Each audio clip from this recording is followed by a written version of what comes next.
Last episode में हमने देखा था हानशेन ने आइस स्नेक किंग का शिकार किया था। हानशेन को उसकी बीस्ट सोल मिल गई थी जो एक स्वॉर्ड टाइप बीस्ट सोल थी। हानशेन को बिल्कुल इसी तरह की बीस्ट सोल की ज़रूरत थी। इस वजह से वो काफ़ी ज़्यादा खुश था। जिसके बाद जब वो ब्लैक गॉड शेल्टर लौटता है तो वहाँ पर उसकी मुलाकात डोंगमू से होती है।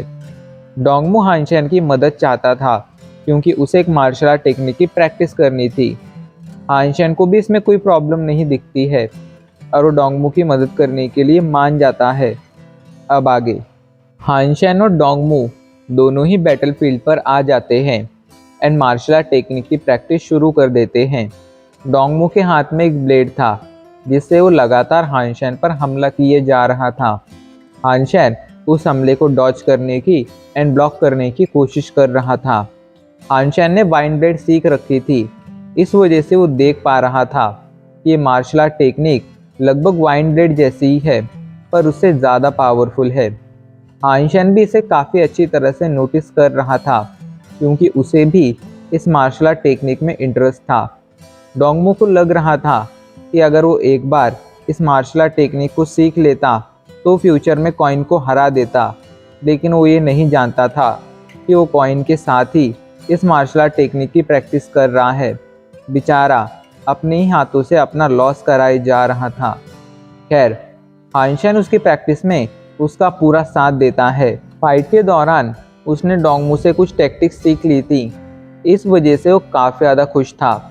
पर अब वो थक चुका था, इसलिए वो डोंगमू से कहता है, डोंगमू क्यों ना हम इसकी प्रैक्टिस बाद में करें, असल में अभी मुझे थोड़ा काम है।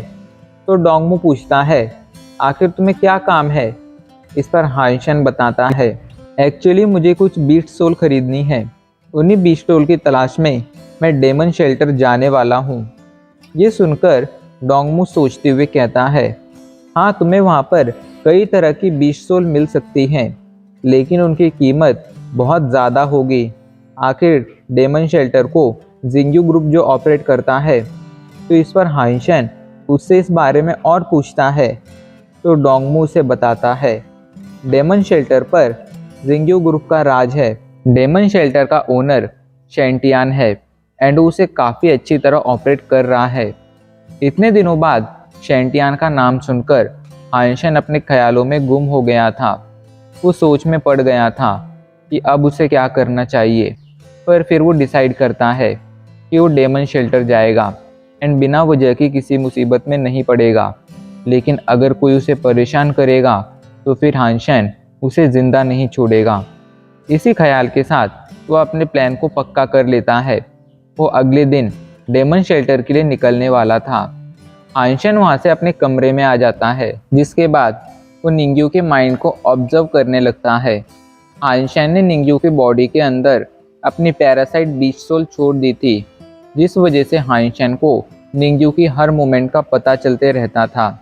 लेकिन हानशेन इस दौरान इस बात से चौंक गया था कि निंग्यू ने अपने माइंड को बहुत अच्छी तरह से कंट्रोल कर रखा था। इस वजह से इतने टाइम तक पैरासाइट बीस्ट सोल के कंट्रोल में रहने के बावजूद हानशेन निंग्यू के बारे में या कहूँ निंग फैमिली के बारे में ज़्यादा कुछ इन्फॉर्मेशन नहीं निकाल पाया था। हानशेन ने मान लिया था कि निंग्यू सच में कमाल का इंसान है। हानशेन आज तक कई लोगों से मिला था, लेकिन निंग्यू वो एकमात्र इंसान था जिसका अपने माइंड पर इतना अच्छा कंट्रोल था। खैर, सफ़र पर निकलने का समय हो गया था, इसलिए हानशेन अपने कमरे से बाहर आ जाता है। सफ़र पर जाते जाते वो यही सोच रहा था कि जब वो शेंटियान से मिलेगा तब शेंटियान उसे अपना दोस्त मानेगा या दुश्मन। खैर, कुछ दिनों के सफ़र के बाद हानशेन फाइनली डेमन शेल्टर पहुंच गया था। डेमन शेल्टर बहुत बड़ा था एंड यहाँ की मार्केट में कई सारे बीस्ट सोल बिक रही थी। हानशेन मार्केट में घूम रहा था एंड अपने लिए एक स्वॉर्ड की तलाश में था। तभी वो एक शॉप पर आकर रुक जाता है जहाँ पर उसे कुछ स्वॉर्ड्स दिखती हैं। हानशेन उन स्वॉर्ड्स के बारे में उस शॉपकीपर से पूछता है कि आखिर इनकी कीमत क्या होगी। तो शॉपकीपर कहता है, इसकी कीमत 20 करोड़ होगी। हानशेन को स्वॉर्ड इंटरेस्टिंग लगती है, लेकिन वो हानशेन के लिए परफेक्ट नहीं थी। इसलिए हानशेन कहता है कि आप मुझे बता सकते हैं आपके पास कौन सी स्केटबर्ड रैंक की बीच सोल हैं। इस पर उस शॉपकीपर हाइंशन को एक मैनुअल दे देता है। उसके अंदर उसके पास मौजूद सभी बीच सोल के बारे में इंफॉर्मेशन थी। हाइंशन जाकर उस मैनुअल के पेज पलटने लगता है तो एक कमाल की स्केटबर्ड रैंक की बीच सोल की तलाश में था। काफ़ी पेज पलटने पर उसे एक स्केटबर्ड रैंक की स्वॉर्ड दिखाई पड़ती है जिसका नाम ईविल स्वॉर्ड था। ये स्वॉर्ड हाइंशन के लिए बिल्कुल परफेक्ट थी। हाइंशन के पास जो आइस स्नेक किंग की स्वॉर्ड थी उसके अंदर पॉजिटिव एनर्जी थी, मतलब प्योर एनर्जी थी। वहीं इस ईविल स्वॉर्ड के अंदर ईविल एनर्जी थी।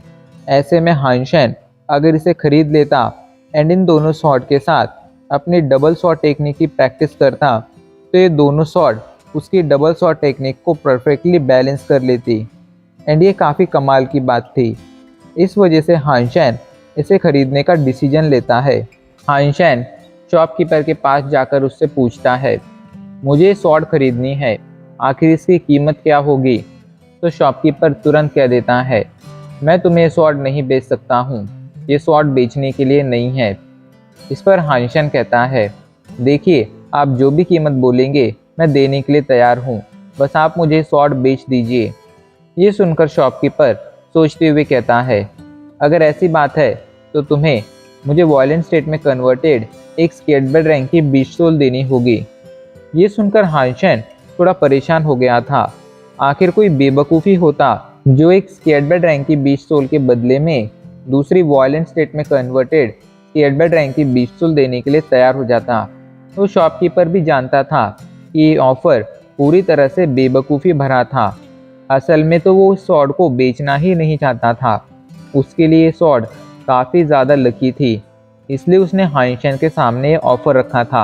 हाइंशन थोड़ा सोचकर शॉपकीपर से कहता है, देखो मेरे पास एक वायलेंट स्टेट में कन्वर्टेड स्केटबर्ड रैंक की स्वॉर्ड तो नहीं है, लेकिन मेरे पास एक वायलेंट स्टेट में कन्वर्टेड स्केटबर्ड रैंक की दूसरी बीच सोल है। अगर आपको पसंद आती है तो शायद हमें डील कर सकते हैं। पर उस शॉपकीपर तो हाइंशन की बीच सोल को देखने की जहमत तक नहीं उठाता है। वो तुरंत हाइंशन के ऑफर को रिजेक्ट कर देता है। हाइंशन बेचारा परेशान हो गया था, वो अपने ख्यालों में गुम था ही। तभी पीछे से एक आवाज़ आती है, दोस्त क्या तुम सच में एक स्केटबर्ड रैंक की बीच सोल के बदले में एक वायलेंट स्टेट में कन्वर्टेड स्केटबर्ड रैंक की बीच सोल देने के लिए तैयार हो? इस पर हाइंशन कहता है, हाँ मैं ऐसा कर सकता हूँ, लेकिन आप ये क्यों पूछ रहे हैं? तो इस पर वो बंदा जिसका नाम ज़ैंगजी था वो कहता है, असल में मेरे पास एक स्केटबर्ड रैंक की बीच सोल है जो शॉर्ट टाइप की है, देखो अगर वो तुम्हें पसंद आती है तो। ये कहकर वो हाइंशन को अपने पास मौजूद स्वॉर्ड दिखाता है। हाइंशन उस स्वॉर्ड को देखता है। वो एक ब्रॉड स्वॉर्ड थी एंड काफ़ी ज़्यादा भारी थी। हाइंशन इतनी बड़ी स्वॉर्ड को एक हाथ से तो नहीं चला सकता था, उसे दोनों हाथों की ज़रूरत पड़ती। ऐसे में ये स्वॉर्ड हाइंशन की डबल स्वॉर्ड टेक्निक के लिए एकदम बेकार थी।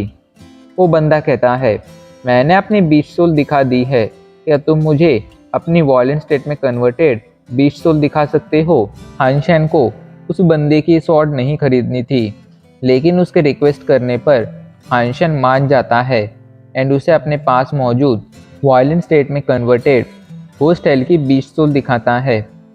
होस्ट एल की बीच सोल ट्रांसफॉर्मेशन टाइप की बीच सोल थी। ऐसे में इतनी अच्छी बीच सोल को देखकर वो बंदा तो छोड़ो, शॉपकीपर खुद हैरान रह गया था। उसे नहीं पता था कि हाइंशन स्केटबर्ड रैंक की एक स्वॉर्ड के बदले में वायलेंट स्टेट में कन्वर्टेड एक मर्जिंग टाइप की बीच सोल देने के लिए तैयार है, वरना वो पहले ही हाइंशन के ऑफर को मान लेता। ज़ैंगजी को हाइंशन की बीच सोल काफ़ी ज़्यादा पसंद आई थी एंड वो कहता है, ठीक है मुझे तुम्हारा ऑफ़र मंजूर है। लेकिन तभी वो शॉपकीपर बीच में इंटरफेयर करते हुए कहता है, देखो ये दुकान मेरी है, ऐसे में यहाँ पर मैं ही चीज़ें खरीद और बेच सकता हूँ, तुम यहाँ पर ऐसा नहीं कर सकते हो। ये कहकर वो हाइंशन के पास जाता है एंड उससे कहता है, भाई अगर तुम डील करना चाहते हो तो अब हम वो डील कर सकते हैं। पर हाइंशन अब नखरे दिखाते हुए कहता है, पहले मुझे इस डील में इंटरेस्ट था, लेकिन अब मेरा इंटरेस्ट खत्म हो चुका है। मैं अपनी इतनी कीमती बीच सोल एक स्केटबर्ड रैंक की स्वॉर्ड के पीछे बर्बाद नहीं कर सकता हूँ। उसकी बातों ने शॉपकीपर को परेशान कर दिया था। वो समझ गया था कि शायद अब हानशेन उसके साथ डील नहीं करेगा, पर असलियत तो ये थी कि हानशेन वो डील करना चाहता था, पर साथ में कुछ एक्स्ट्रा बेनिफिट्स पाने के लिए वो नखरे कर रहा था। शॉपकीपर परेशान होकर हानशेन से कहता है, देखो भाई, अगर तुम डील करते हो तो मैं तुम्हें स्केटबर्ड रैंक की स्वॉर्ड के साथ साथ एक स्केटबर्ड रैंक की दूसरी बीच सोल भी दे सकता हूँ। बोलो, क्या तुम्हें डील मंजूर है? इस पर हानशेन सोचते हुए मान जाता है, जिसके बाद वो लोग ये डील कर लेते हैं। हानशेन को इस स्केटबर्ड रैंक की स्वॉर्ड के साथ साथ एक और स्केटबर्ड रैंक की बीच सोल मिली थी, जो असल में आर्मर टाइप की बीच सोल थी। हानशेन को आज डबल प्रॉफिट हुआ था, इसलिए वो काफ़ी ज़्यादा खुश था। हानशेन वहाँ से जाने लगता है, लेकिन तभी उसके पास ज़ैंगज़ी आता है, जो कहता है, भाई हानशेन, मैं असल में एक अरीना रन करता हूँ जहाँ पर स्पिरिट्स एंड पेट्स की फाइट होती है। अगर तुम्हारे पास ऐसी कोई स्पिरिट या पेट हो जिसकी तुम फाइट लगाना चाहते हो तो तुम मेरे अरीना में आ सकते हो। साथ ही साथ अगर तुम उन्हें बेचना चाहते हो तो मुझे फ्यूचर में कांटेक्ट भी कर सकते हो। ज़ैंगज़ी को हानशेन काफ़ी इंटरेस्टिंग इंसान लगा था। ऐसे ही किसी के पास वॉयलेंट स्टेट में कन्वर्टेड एक स्केटबर्ड रैंक की बीच सोल नहीं होती थी। इस वजह से वो हानशेन से दोस्ती करना चाहता था। हानशेन उससे पूछता है, आखिर ये किस तरह का अरीना है? तो वो बंदा ज़ैंगज़ी हानशेन को बताता है, ये एक फाइटिंग अरीना है जहाँ पर ह्यूमंस अपने पास मौजूद सेम लेवल की स्पिरिट्स की या सेम लेवल के पेट्स की फाइट लगा सकते हैं। उस फाइट में जो भी जीतेगा उसे कमाल का इनाम मिलेगा। ये सुनकर हानशेन को इस अरीना में काफ़ी इंटरेस्ट आने लगता है एंड वो ज़ैंगज़ी को एक बार वो अरीना दिखाने के लिए कहता है। ज़ैंगज़ी को भी कोई प्रॉब्लम नहीं थी, इसलिए वो तुरंत हानशेन की बात से मान गया था। वो हानशेन को अरीना लेकर आता है। अरीना में कई सारे बैटलफील्ड थे, जिनमें से कुछ पर पेट्स तो कुछ पर सेम लेवल की स्पिरिट्स आपस में खतरनाक फाइट कर रही थी। लेकिन वहाँ मौजूद ज़्यादातर स्पिरिट सिर्फ नाइट या वेटर रैंक की थी, क्योंकि किसी के लिए भी एक एरिस्टोक्रेट स्पिरिट या एक रॉयल स्पिरिट हासिल करना बहुत ज़्यादा मुश्किल होता था। लोगों को ये फाइट्स काफ़ी ज़्यादा इंटरेस्टिंग लग रही थी, लेकिन वो लोग एक एरिस्टोक्रेट स्पिरिट या रॉयल स्पिरिट की फाइट देखना चाहते थे, लेकिन वहाँ पर सिर्फ एक ही एरिस्टोक्रेट स्पिरिट थी। ऐसे में उन्हें बहुत ही रेयरली किसी एरिस्टोक्रेट स्पिरिट या रॉयल स्पिरिट की फाइट देखने मिलती थी। पर हानशेन इस बारे में नहीं जानता था, इसलिए उस ज़ैंगज़ी से पूछता है, क्या इस अरीना में एरिस्टोक्रेट स्पिरिट या रॉयल स्पिरिट की फाइट नहीं होती हैं?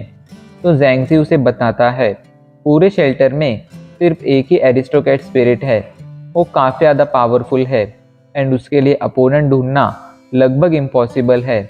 इसलिए इस अरीना में ज़्यादातर नाइट या वेटर रैंक की स्पिरिट्स की ही फाइट होती है। वैसे एक कमाल की बात बताऊं, उस एरिस्टोक्रेट स्पिरिट पर एक इनाम है। अगर फाइट में कोई उस एरिस्टोक्रेट स्पिरिट को हरा देता है तो उस इंसान को एक स्केटबर्ड रैंक की बीच सोल मिल सकती है। ये सुनकर हानशेन उससे पूछता है कि आखिर किस तरह की बीच सोल होगी। तो ज़ैंगज़ी उसे बताता है, रिवॉर्ड में मिलने वाली स्केटबर्ड रैंक की बीच सोल एक उड़ने वाली सवारी होगी, जिसकी स्पीड बहुत ही ज़्यादा फास्ट होगी। वो देखने में किसी ईगल जैसी है एंड काफ़ी ज़्यादा पावरफुल भी है।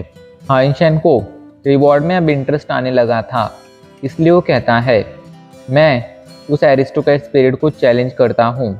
मेरे पास एक एरिस्टोक्रेट स्पिरिट है जिसके साथ मैं उस एरिस्टोक्रेट स्पिरिट से फाइट करूँगा। ये सुनकर ज़ैंगज़ी हानशेन को उसकी एरिस्टोक्रेट स्पिरिट दिखाने के लिए कहता है, तो हानशेन उसे अपने साथ एक खाली कमरे में चलने के लिए कहता है।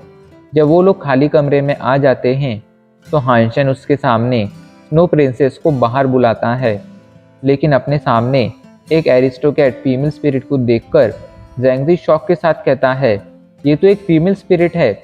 उसने आज तक कभी भी एरिस्टोक्रेट रैंक की एक फीमेल स्पिरिट नहीं देखी थी, इस वजह से वो शॉक में चला गया था। हानशेन उसे शांत करते हुए कहता है, क्या मैं फाइट ज्वाइन कर सकता हूँ? तो इस पर ज़ैंग सोचते हुए कहता है, हाँ बिल्कुल, आप कर सकते हैं। मैं आपके लिए उस फाइट की अरेंजमेंट करता हूँ। अगर आप जीत जाएंगे तो आपको रिवॉर्ड ज़रूर मिलेगा। ये कहकर वो वहाँ से चला जाता है एंड फाइट की सभी अरेंजमेंट करने लगता है। एंड अब इसी के साथ हमारा एपिसोड आज यहीं पर ख़त्म हो जाता है।